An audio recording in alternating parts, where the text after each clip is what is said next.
Bismillahirrahmanirrahim. Alhamdulillahirabbil alamin wassalatu wassalamu ala sayyidina wa nabiyyina Muhammadin sallallahu alaihi wasallam wa ala alihi wa ashabihi wa man tabi'ahum ila yaumil din. Asyhadu an la ilaha illallah wahdahu la syarika lahu wa asyhadu anna Muhammadan 'abduhu wa rasuluh. Allahumma shalli ala sayyidina Muhammadin wa ala ali sayyidina Muhammad. Amma ba'd. Ayuhadillah wal ahibba sabahul khair. Alhamdulillah fi hadhihi al-fursah sanahiyah naltaqi bikum fi hadhihi al-waqt al-munasabah naltaqi bikum wa natawajjahu bikum baina ta'limina fi ulumil hadis dalam pembahasan mengenai ilmu hadis. Jadi untuk teman-teman yang di kelas 1 yang sebelumnya sudah menghafal Baikuni, insyaallah dalam pertemuan ini dan selanjutnya nanti insyaallah akan lebih paham lagi apa itu isinya Baikuni. Itu bukan hanya hafalan atau kewajiban hafal saja, tetapi fungsi daripada nazam Baikuni itu kita tahu bahwa hadis-hadis Nabi SAW itu ada yang sahih, ada yang hasan, dan ada yang dhaif. Nanti di dalam hadis-hadis dhaif itu banyak lagi bagiannya. Ada yang matruk, mudallis, dan seterusnya. Seperti dijelaskan di dalam muqaddimah bahwa hadis Nabi SAW itu merupakan ma'udifa ilan Nabi SAW min qaulin aw fi'lin aw takririn aw sifatin. Jadi hadis Nabi SAW itu adalah segala sesuatu yang dinisbatkan atau disandarkan kepada Nabi, baik qaul, ucapan Nabi, aw fi'lin, ataupun perbuatan Nabi, aw takririn, ataupun yang diikrarkan oleh Nabi SAW, ataupun aw sifatin, ataupun sifat Nabi. Jadi segala perbuatan Nabi, perkataan ataupun sabda Nabi, ataupun yang diikrarkan. Ikrar itu artinya ketetapan Nabi SAW. Nabi tidak menyabdakan, Nabi Muhammad SAW tidak melakukan, tetapi perkataan ataupun perbuatan sahabat Nabi SAW yang di luar daripada majlisnya Nabi, tetapi Nabi SAW mengetahuinya ataupun diberitahu kepadanya, kemudian Nabi SAW mendiamkan, hukumnya itu sama seperti apa yang disabdakan Nabi, hukumnya sama seperti apa yang dibuat oleh Nabi Muhammad SAW. Jadi itu merupakan ikrar.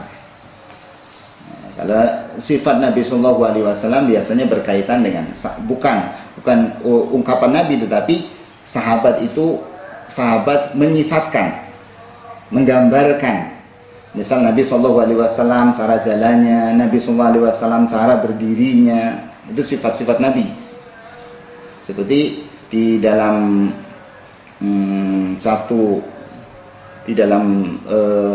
kalau nggak salah dalam kitab usul fikih itu ada sahabat-sahabat senior seperti Sayyidina Abu Bakar, Sayyidina Umar, Sayyidina Utsman tidak melakukan apa yang dilakukan oleh Nabi, tetapi ada sahabat-sahabat yang seperti Abdullah bin Abbas itu melakukan apa yang dilakukan oleh Nabi. Nah, itu nanti ketika teman-teman anak-anak belajar usul fikih di dalam sunnah Nabi, di dalam sunnah Nabi itu nanti ada hawazis. Jadi ada sifat-sifat basyariah Nabi SAW yang memang tidak termasuk ke dalam suatu akhlak ataupun tuntunan bagi kita. Seperti Nabi SAW melintasi suatu jalan, Nabi SAW berhenti di suatu tempat, Nabi berwudu di situ. Nah, ada sebagian sahabat yang menjalankan semua itu, tapi sahabat-sahabat senior seperti Sayyidina Abu Bakar, Sayyidina Umar, dan sahabat-sahabat yang lain tidak melakukan itu, karena itu tidak termasuk ke dalam qudwah, sebagai tuntunan. Bismillahirrahmanirrahim. Mabadi fi ilmil hadis dirayah. Jadi kita membaca muqaddimahnya itu dalam kitab Minhatul Muhis. Jadi hanya untuk sebagai perluasan saja, karena dalam nazam Baikuni itu sangat-sangat singkat. Dan bagi pemula seperti kita itu tidak akan bisa memahami apa itu hadis sahih, apa itu hadis hasan, apa itu hadis dhaif, ataupun hadis marfu, hadis mauquf, hadis matruh. Tidak akan paham kalau tidak membaca sarahnya ataupun tidak disarahkan. Yuhaddu ilmul hadis dirayatan wa huwa al-ma'ruf fi ilmi mustalahil hadis. Jadi yuhaddu, dibatasi, ilmul hadis dirayah. Ilmul hadis dirayah wa huwa al-ma'ruf fi ilmi mustalahil hadis. Jadi ilmul hadis dirayah itu sama dengan mustalahul hadis. Seperti saudara sudah hafal dalam kitab Baikuni. Ya annahu ilmun yu'rafu bihi ahwalus sanad wal matni.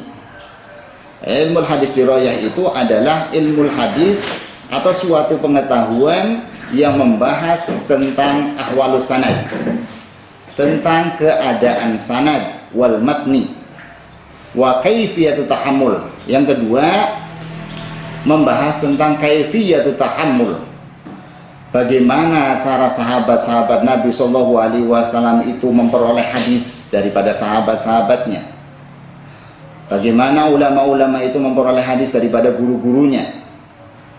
Kemudian yang keempat, wal ada, cara menyampaikannya seperti apa.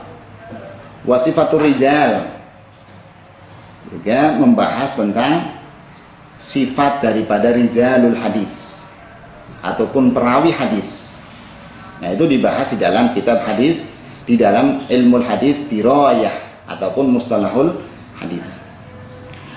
Nah, dikatakan di sini bahwa ahwalus sanad wal matni, ahwalus sanad wal matni ay sawa'un kana tilkal ahwal laha kasihhati wal hasan wa dha'fi. Jadi keadaan sanad dan matan, keadaan sanad dan matan itu dilihat daripada bentuk kesahihan hadis ataupun hasan ataupun dhaif. Am khosatan bisanad kal ului wan nuzul, ataupun yang berkaitan dengan sanadnya seperti ada hadis Ali, ada hadis nuzul. Nah, nanti saudara akan tahu bahwa di dalam Baikuni itu ada keterangan hadis aziz, ada keterangan hadis ahad. Nah, itu dilihat daripada status, dilihat daripada status keunggulan daripada sanadnya. Nah, kalau sahih, hasan, dhaif itu berkaitan dengan maknul hadis. Ai sawa'un kana tilkal ahwal laha sihah. Jadi keadaan hadis itu yang berkaitan dengannya, apakah dia hadis sahih ataupun hadis hasan ataupun hadis dhaif. Am khassa bisanad kal ulwi wan nuzul, ataupun hanya yang menjelaskan kekhususannya hanya berkaitan dengan sanad hadis Ali, ada hadis nuzul. Am khassatan bil matni kar raf'i wal waqfi wal qat'i, ataupun matnul hadisnya, redaksi hadis. Nah, jadi redaksi hadis itu ada hadis marfu, ada hadis mauquf, ada hadis maktu. Berarti dalam Baikuni,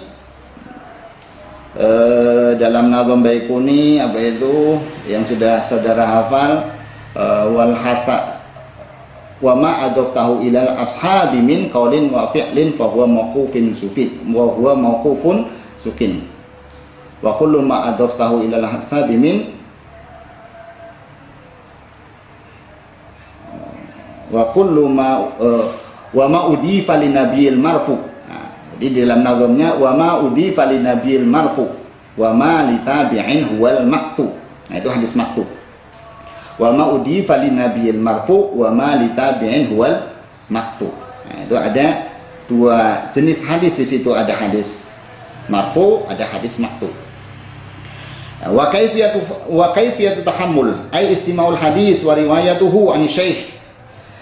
Kaifiyatu tahammul, kaifiyatut tahammul itu bukan membawa seperti kita membawa kita, bukan, tetapi bagaimana cara mereka para rijalul hadis itu memperoleh hadis, yaitu istimaul hadis wa riwayatuhu an syaikhi.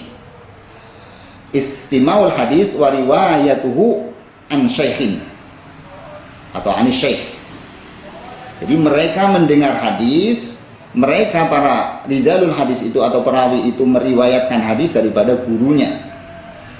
Jadi gurunya meriwayatkan kepada muridnya, muridnya meriwayatkan kepada murid-muridnya lagi. Ini namanya istima ataupun kaifiyatut tahammul. Wal ada ay ada masmu'ihi wa riwayatihi. Ada artinya menyampaikan. Menyampaikan apa? Menyampaikan masmu'ihi wa riwayatihi. Jadi memperdengarkan ataupun meriwayatkannya. Setelah para ahli hadis ataupun rijalul hadis itu mereka mendengar hadis-hadis daripada guru-guru mereka, kemudian mereka sampaikan lagi, mereka riwayatkan lagi. Nah, ini namanya al-ada. Jadi dia sampaikan, mereka sampaikan.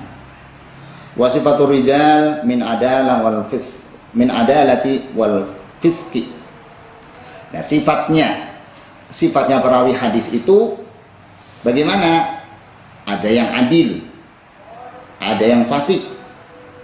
Nanti berikutnya akan dijelaskan bagaimana adilnya para perawi hadis. Adilnya para perawi hadis nanti akan dijelaskan di dalam keterangan hadis sahih. Wa ghairi dzalika ka riwayatul hadis bil makna. Dan yang lainnya seperti riwayat hadis bil makna. Nah, meriwayatkan hadis, riwayat hadis bil makna ini bagaimana caranya? Jadi tidak ada sabda Nabi yang seperti itu, tetapi maknanya ataupun bentuknya dibahasakan oleh perawi hadis. Jadi sahabat-sahabat Nabi Shallallahu Alaihi Wasallam seperti misalnya di dalam sifat-sifat Nabi tidak menyabdakan. Nabi hanya memperlihatkan sifat-sifat Nabi yang mulia itu, kemudian diriwayatkan oleh sahabat sampai dengan kepada para perawi hadis. Riwayatil akabir anis al-aswagir. Ada juga riwayat al-akabir, sahabat-sahabat senior meriwayatkan daripada sahabat senior. Itu juga termasuk ke dalam pembahasan hadis pembahasan kepada hadis ilmu hadis ataupun mustalahul hadis. Berikutnya hadis ini atau kitab hadis ini ditulis oleh Ar-Rama Hurmuzi, nisbatun ila Ar-Rama Hurmuzi min baladina Bukharistan. Itu yang berkaitan dengan muqaddimah, masih muqaddimah tentang ulumul hadis. Jadi usahakan Baikuni itu dihafal sampai hafal betul, karena dari dulu guru kita itu selalu menganjurkan untuk menghafal Baikuni. Nah, ternyata betul Baikuni itu merupakan dasar daripada kajian ilmu hadis, dan mungkin kalau kita membaca langsung seperti ini tidak akan paham ya. Mudah-mudahan ada manfaat. Hadanallahu wa iyyakum ajma'in. Subhanakallahumma wa bihamdik. Assalamualaikum warahmatullahi wabarakatuh. Waalaikumsalam.